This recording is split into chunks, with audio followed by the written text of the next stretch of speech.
vit dans un monde où maintenant les algorithmes sont partout. En plus de ces machines automatiques, il y a une nouvelle révolution qui se passe, les intelligences artificielles. Et il n'y a pas que la médecine ou la recherche qui prend en considération ce nouveau domaine. Pourquoi pas le divertissement?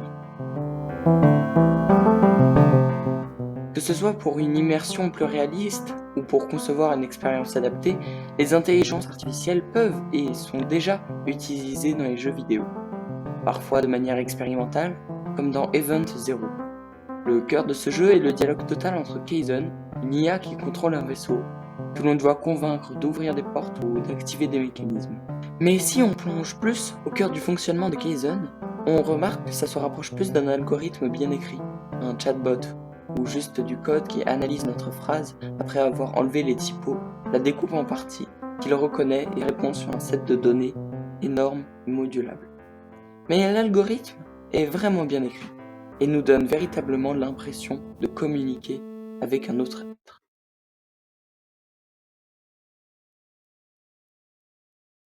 Dans le futur, pouvons-nous envisager un jeu qui utilise cette technologie pour générer des niveaux? Déjà, il faut savoir que si cet algorithme n'est pas encore utilisé, c'est qu'il est assez incertain de savoir s'il n'y a pas un chemin qui nous coincerait ou qui nous empêcherait de continuer. Nous sommes en 2045 et le nouveau jeu de Zero Action Level vient de sortir. Il est dit que c'est le jeu le plus immersif jamais inventé. En effet, c'est un jeu en réalité virtuelle qui s'adapte aux actions du joueur. Son fonctionnement?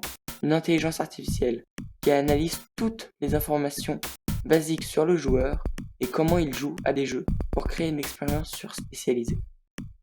Elle s'adapte à ce que l'on veut jouer et notre niveau de difficulté. Elle prend aussi en considération notre facilité pour les jeux, pour nous frustrer un peu, mais pas trop, juste le dosage parfait partout. Sautant l'étape de savoir si c'est possible, c'est quelque chose d'énormément intriguant, mais aussi d'inquiétant pour le futur de la création. Est-ce que cette théorique expérience serait une bombe dans le domaine du jeu vidéo, ou serait-elle un échec complet? Merci de votre partage et de vos retours.